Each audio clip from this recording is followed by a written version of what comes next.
ತಗ್ life ಸಿನಿಮಾಕ್ಕಾಗಿ ಈಗ cinema release ಆಗ್ಬೇಕಾ ಬೇಡವಾ ಅನ್ನೋ ಗೊಂದಲ ಸಾಕಷ್ಟು ಇದೆ. ಇದಕ್ಕೆ ಸಂಬಂಧಪಟ್ಟಂತೆ ಫಿಲಂ ಚೇಂಬರ್ ಅಲ್ಲಿ ಇವತ್ತು ಒಂದು ಮೀಟಿಂಗ್ ನಡೀತಾ ಇದೆ. ಸದ್ಯಕ್ಕೆ ಹೋರಾಟಗಾರರು ಜೊತೆಗೆ ಫಿಲಂ ಚೇಂಬರ್ ನಮ್ಮ ಅಧ್ಯಕ್ಷರಾಗಿದ್ದಂತ ಸರಾ ಗೋವಿಂದ್ ಅವರು ನಮ್ಮ ಜೊತೆಗಿದ್ದಾರೆ. ಅವ್ರನ್ನ ಮಾತಾಡಿಸ್ತಾ ಹೋಗ್ತೀನಿ. ಸರ್, ಕನ್ನಡ ಅಂತ ಬಂದ್ರೆ ನೀವು ಫಸ್ಟ್ಗೆ ಬಂದು ನಿಲ್ತೀರಾ. ಅಂಥದ್ರಲ್ಲಿ ಈಗ ತಗ್ ಲೈಫ್ ಸಿನಿಮಾಕ್ಕೆ ವಿಚಾರವಾಗಿ ಅದು ರಿಲೀಸ್ ಆಗೋದು ಬೇಡ ಅಂತ ಕನ್ನಡ ಪರ ಹೋರಾಟಗಾರರ ಬಯಕೆ, ಜೊತೆಗೆ ಕನ್ನಡಿಗರದ್ದು ಬಯಕೆ. ಸೊ ನಿಮ್ಮ ರಿಯಾಕ್ಷನ್ ಏನು ಅಂತ ಸರ್? ಕನ್ನಡಿಗರ ಸ್ವಾಭಿಮಾನಕ್ಕೆ ಧಕ್ಕೆ ಬಂದಂಥ ಸಂದರ್ಭದಲ್ಲಿ ಇಡೀ ಕರ್ನಾಟಕದ ಕನ್ನಡಿಗರು ಯಾರೂ ಕೂಡ ಮನೇಲಿ ಕೂತ್ಕೊಳ್ಳೋಕ್ಕೆ ಸಾಧ್ಯ ಇಲ್ಲ. ಯಾಕೆ ಅಂತ ಹೇಳಿದ್ರೆ ಡಾಕ್ಟರ್ ರಾಜ್ಕುಮಾರ್ ಅಂತ ಮಹಾನ್ ವ್ಯಕ್ತಿಗಳು ಈ ನಾಡಿಗೆ ಅನೇಕ ಚಿತ್ರರಂಗ ಆದರ್ಶಗಳನ್ನು ಬಿಟ್ಟು ಹೋಗಿದ್ದಾರೆ. ಯಾಕೆಂದರೆ ಕಾವೇರಿ, ನೆಲ, ಜಲ ವಿಷಯ ಬಂದಾಗ ರಾಜ್ಕುಮಾರ್ ಅವರು ಹೋರಾಟಕ್ಕೆ ಬಂದಿದ್ದನ್ನು ನಾವೆಲ್ಲರೂ ನೋಡಿದ್ದೀವಿ, ಕಂಡಿದ್ದೀವಿ, ಜೊತೆಯಲ್ಲಿ ಹೋರಾಟ ಮಾಡಿದ್ದೀವಿ. ಆದರೆ ಇವತ್ತು ಪ್ರಚಾರಕ್ಕೆ ಬಂದಂಥ ವ್ಯಕ್ತಿ ಪ್ರಚಾರ ಮಾಡಬೇಕಾಗಿತ್ತು, ಅಥವಾ ಇನ್ನೊಂದೇನೋ ಅವ್ರ ಚಿತ್ರದ ಬಗ್ಗೆ ಹೇಳ್ಕೊಬೋದಾಗಿತ್ತು, ಅಥವಾ ಅವರ ತಂಡದ ಬಗ್ಗೆ ಹೇಳ್ಕೊಬೋದಾಗಿತ್ತು. ಅದನ್ನು ಬಿಟ್ಟು ಇವತ್ತು ಕನ್ನಡಕ್ಕೆ ಕಳಂಕ ತರೋಂಥ ಮಾತುಗಳನ್ನಾಡಿ ಇವತ್ತು ಕನ್ನಡಿಗರನ್ನ ಕೆಣಕಿದ್ದಾರೆ. ಇದು ಅಕ್ಷಮ್ಯ ಅಪರಾಧ. ಅದನ್ನು ನಾವು ಯಾರೂ ಕೂಡ ಒಪ್ಕೊಳ್ಳೋದಿಲ್ಲ. ಈಗಾಗಲೇ ಕನ್ನಡ ಪರ ಹೋರಾಟಗಾರರು ಚಲನಚಿತ್ರ ವಾಣಿಜ್ಯ ಮಂಡಳಿ ಮೇಲೆ ಅನೇಕ ಒತ್ತಡಗಳನ್ನು ಹೇರಿ ಯಾವುದೇ ಕಾರಣಕ್ಕೂ ನೀವು ಅವಕಾಶ ಕೊಡಬಾರ್ದು ಅಂತ ಹೇಳ್ಬಿಟ್ಟು ಈಗಾಗಲೇ ಅವರು ನಮ್ಮ ಮೇಲೆ ಒತ್ತಡ ತಂದಿದ್ದಾರೆ. ಯಾಕೆ ಅಂತ ಹೇಳಿದ್ರೆ ಇದು ನಾಡಿನ ಸಮಸ್ಯೆ ಆಗಿರೋದ್ರಿಂದ ಅವ್ರ ಜೊತೆ ಸ್ಪಂದಿಸಬೇಕಾಗಿರೋದು ನಮ್ಮೆಲ್ಲರ ಕರ್ತವ್ಯ.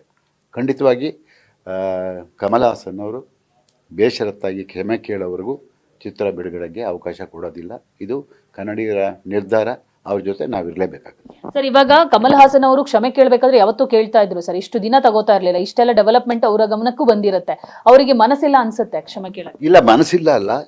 ನಾವೆಂಗೆ ಈ ಭಾಷೆಗೆ ಒಂದು ಕಳಂಕ ತಂದರು ಕಮಲ್ ಹಾಸನ್ ಅಂತ ಹೇಳಿಬಿಟ್ಟು ನಾವೇನು ಒತ್ತಡವನ್ನು ಕಮಲ್ ಹಾಸನ್ ಮೇಲೆ ಹೇರ್ತಾ ಇದ್ವು, ಅದೇ ರೀತಿ ನನಗೆ ಬಂದಂಥ ಮಾಹಿತಿ ತಮಿಳ್ನಾಡಿನ ಜನ ಕೂಡ ಕಮಲ್ ಹಾಸನ್ ಅವ್ರ ಮೇಲೆ ಯಾವುದೇ ಕಾರಣಕ್ಕೂ ಕ್ಷಮೆ ಕೇಳಬೇಡಿ ಅಂತ ಹೇಳ್ಬಿಟ್ಟು ಒತ್ತಡವನ್ನು ತರ್ತಾ ಇದ್ದಾರೆ ಅಂತ ನನಗೆ ಬಂದಂಥ ಮಾಹಿತಿ. ಅದು ಕೂಡ ಒಂದು ಕಡೆ ಅವರು ಆಲೋಚನೆ ಮಾಡ್ತಾಯಿದ್ದಾರೆ. ಈಗಾಗಲೇ ನಮಗೆ ಬಂದ ವಿಚಾರಗಳಲ್ಲಿ ಏನಪ್ಪ ಅಂತ ಹೇಳಿದ್ರೆ ನಾಳೆ 11 ಗಂಟೆವರೆಗೂ ಸಮಯ ಕೇಳಿದ್ದಾರೆ, ಹಾಗೆ ಹೀಗೆ ಅಂತ ಏನೋ ಹೇಳ್ತಾ ಇದ್ದಾರೆ. ಅದು ಎಷ್ಟರ ಮಟ್ಟಿಗೆ ನಿಜನೋ ಏನೋ ನನಗೆ ಗೊತ್ತಿಲ್ಲ. ಒಟ್ಟಿನಲ್ಲಿ ನೀವು ಹೇಳ್ದಂಗೆ ಕಮಲ್ ಹಾಸನ್ನು ಕ್ಷಮೆ ಕೇಳೋದು ನನಗೆ ಇವತ್ತಿಗೂ ಕೂಡ ಅನುಮಾನನೇ. ಸರಿ, ಎಲ್ಲೋ ಒಂದು ಕಡೆ ತಗ್ ಲೈಫ್ ವಿಚಾರಕ್ಕೆ ಸಂಬಂಧಪಟ್ಟಂತೆ ಈಗ ಕಮಲ್ ಹಾಸನ್ ಮತ್ತು ಕನ್ನಡಿಗರ ನಡುವೆ ಜಟಾಪಟಿ ನಡೀತಿರೋದ್ರಿಂದ ಇಲ್ಲಿ ಡಿಸ್ಟ್ರಿಬ್ಯೂಟರ್ ಬಲಿಪಶುಗಳಾಗ್ತಿದಾರಾ ಹೇಗೆ ಅಂತ? ಖಂಡಿತವಾಗಿ. ಯಾಕೆಂದರೆ ಒಂದು ಸಿನಿಮಾಗೆ ಬಂಡವಾಳ ಹಾಕಿರ್ತಾರೆ. ಆತ ಬಂಡವಾಳ ಹಾಕಿ ಆ ಸಿನಿಮಾ ಮೇಲೆ ಬಂಡವಾಳ ಹೂಡಿದ್ದಾನೆ ಅಂದಮೇಲೆ ಇವತ್ತು ಅದು ಬಿಡುಗಡೆ ಆಗದೆ ಹೋದರೆ ಖಂಡಿತವಾಗಿ ಅವನಿಗೆ ಸಮಸ್ಯೆ ಆಗೇ ಆಗುತ್ತೆ. ಅದನ್ನು ಸಂಬಂಧಪಟ್ಟಂಥವರು ಅವ್ರು ಮಾಡಿರೋ ತಪ್ಪುಗಳಿಗೆ ಅವರು ಇಲ್ಲಿ ಹಂಚಿಕೆದಾರರಿಗೆ ಏನಿರೋ ಅವರಿಗೆ ಏನು ಹಣ ಅವ್ರು ಕೊಟ್ಟಿದ್ದಾರೋ ಅದನ್ನು ವಾಪಸ್ ಕೊಡೋಂಥ ಕೆಲಸ ಅವ್ರು ಮಾಡಬೇಕಾಗುತ್ತೆ. ಯಾಕೆಂದರೆ ತಪ್ಪು ಮಾಡಿರೋದು ಅವರು, ಇಲ್ಲಿ ಹಂಚಿಕೆದಾರ ಅಲ್ಲ. ಅವ್ರು ತಪ್ಪು ಮಾಡಿರೋದಕ್ಕೆ ಇವ್ರನ್ನ ಹೊಣೆ ಮಾಡಬೇಡಿ. ದಯವಿಟ್ಟು ಅವ್ರನ್ನ ಉಳಿಸುವಂಥ ಕೆಲಸ ಮಾಡಬೇಕಾಗಿದೆ. ಇವತ್ತು ಎಲ್ಲರೂ ಒತ್ತಡ ಮಾಡ್ತಾ ಇರೋದ್ರಿಂದ ನಾನು ಇಡೀ ಕರ್ನಾಟಕದ ಎಲ್ಲ ಪ್ರದರ್ಶಕರಲ್ಲೂ ಕೂಡ ನಾನು ವಿನಂತಿ ಮಾಡ್ಕೊಳ್ತೀನಿ, ಸ್ವಯಂ ಪ್ರೇರಿತರಾಗಿ ತಾವು ದಯಮಾಡಿ ಸಿನಿಮಾ ಹಾಕೋದಿಲ್ಲ ಅನ್ನೋ ಒಂದು ನಿಲುವಿಗೆ ನೀವು ಬರಬೇಕು ಅಂತ ನಮ್ಮ ಎಲ್ಲ ಮಲ್ಟಿಪ್ಲೆಕ್ಸ್ ಆಗಿರ್ಬೋದು, ಸಿಂಗಲ್ ಥಿಯೇಟರ್ ಆಗಿರ್ಬೋದು, ಎಲ್ಲರೂ ನಾನು ಅತ್ಯಂತ ಕಳಕಳಿಯಿಂದ ಮನವಿ ಮಾಡ್ಕೊಡ್ತೀನಿ. ಯಾಕೆ ಅಂತ ಹೇಳಿದ್ರೆ ನಾವು ಹೋರಾಟಗಾರರ ಭಾವನೆಗಳಿಗೆ ಸ್ಪಂದಿಸಬೇಕಾಗಿರೋದು ನಮ್ಮ ಕರ್ತವ್ಯ. ಅವರೇನು ಬೇಕಂತ ಯಾರೂ ಮಾಡ್ತಾಯಿಲ್ಲ. ಈ ನಾಡಿಗೆ ಈ ಥರ ಒಂದು ಧಕ್ಕೆ ಆಗಿರೋದ್ರಿಂದ ಅವರೆಲ್ಲರೂ ಕೂಡ ಒಟ್ಟಾಗಿ ಇವತ್ತು ಹೋರಾಟವನ್ನು ಮಾಡ್ತಾಯಿದ್ದಾರೆ. ನಾಳೆ ಚಿತ್ರಮಂದಿರಗಳಲ್ಲಿ ಏನಾದರೂ ಹೆಚ್ಚು ಕಮ್ಮಿ ಆದರೆ ಯಾರು ಹೊಣೆ? ಅದಕ್ಕೆ ಅವಕಾಶ ಕೊಡಬೇಡಿ ಅಂತ ನಾನು ಕಳಕಳಿಯಿಂದ ಮನವಿ ಮಾಡ್ತೀನಿ. ನೋಡೋಣ, ಇನ್ನೂ ಕಾಲಾವಕಾಶ. ನಾಳೆ 11 ಗಂಟೆವರೆಗೂ ಅವರೇನೋ ಮಾತಾಡ್ತಾ ಇದ್ದಾರೆ. ಅದು ಆಗಲಿಲ್ಲ ಅಂದರೆ ಕೊನೆಗೆ ಅಂತಿಮವಾಗಿ ಅವರು ಕ್ಷಮೆ ಕೇಳುವಂಥ ಪರಿಸ್ಥಿತಿಯಲ್ಲಿ ಇಲ್ಲ ಅಂತ ನನಗೆ ಅರ್ಥ ಆಗ್ತಾ ಇದೆ.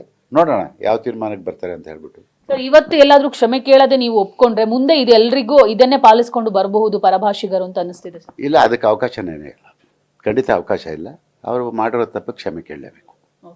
ಸರ್, ಈಗಾಗಲೇ ಒಂದು ಮೀಟಿಂಗ್ ನಡೆಸಬೇಕು ಅಂತ ಪ್ಲಾನ್ ಮಾಡ್ಕೊಂಡಿದೆ ಫಿಲಂ ಚೇಂಬರ್. ಸೊ ಯಾರ್ಯಾರು ಭಾಗಿಯಾಗ್ತಾ ಇದ್ದಾರೆ? ಸೊ ಏನು ಮೀಟಿಂಗಲ್ಲಿ ಚರ್ಚೆ ನಡೆಸೋ ಉದ್ದೇಶ ಇದೆ ಅಂತ? ನೋಡಮ್ಮ, ಅದೆಲ್ಲ ಮಾಹಿತಿ ನನಗಿಲ್ಲ. ಅಧ್ಯಕ್ಷಕ್ಕೆ ಬಿಟ್ಟಿದ್ದು. ಈಗ ಅವರು ಯಾವ ವಿಷಯ ಪ್ರಸ್ತಾಪ ಮಾಡ್ತಾರೋ ಅಲ್ಲಾದ್ಮೇಲೆ ಬೇಕಾದ್ರೆ ಬಂದು ಮಾತಾಡ್ತೀನಿ. Okay sir. ಕೊನೆಯದಾಗಿ ಕಾಸ್ಟಿಂಗ್ ಕೌಚ್ ಬಗ್ಗೆ ಈಗಾಗಲೇ ಪವರ್ ಟಿವಿ ಕೂಡ ಒಂದು ನ್ಯೂಸ್ ಅನ್ನ ಬಿತ್ತರಿಸಿದೆ. ಸೊ ಇದ್ರ ಬಗ್ಗೆ ನಿಮ್ಮ ಒಪಿನಿಯನ್? ನೋಡಿ, ಯಾವುದೇ ಮಾಡಿದ್ರು ತಪ್ಪೇ. ಅದು ಒಂದು ಕಡೆಯಿಂದ ಆಗಿಲ್ಲ, ಎರಡು ಕಡೆಯಿಂದ ತಪ್ಪಾಗಿದೆ. ನಿರ್ದೇಶಕರಾಗಿರ್ಬೋದು, ಆ ಚಿತ್ರದ ಯಾರು ಪಾತ್ರ ಮಾಡಕ್ಕೆ ಬಂದಿದ್ದಾರೋ ನಾಯಕಿ ಅವರು ಕೂಡ ಪರಸ್ಪರ ಒಪ್ಪಂದ ಮಾಡಿಕೊಂಡು ಮಾಡಿದ್ದಾರೆ. ಇದು ನಮಗೆ ಒಂದು ಗೊಂದಲದ ಸಮಸ್ಯೆ ಸೃಷ್ಟಿಯಾಗಿದೆ.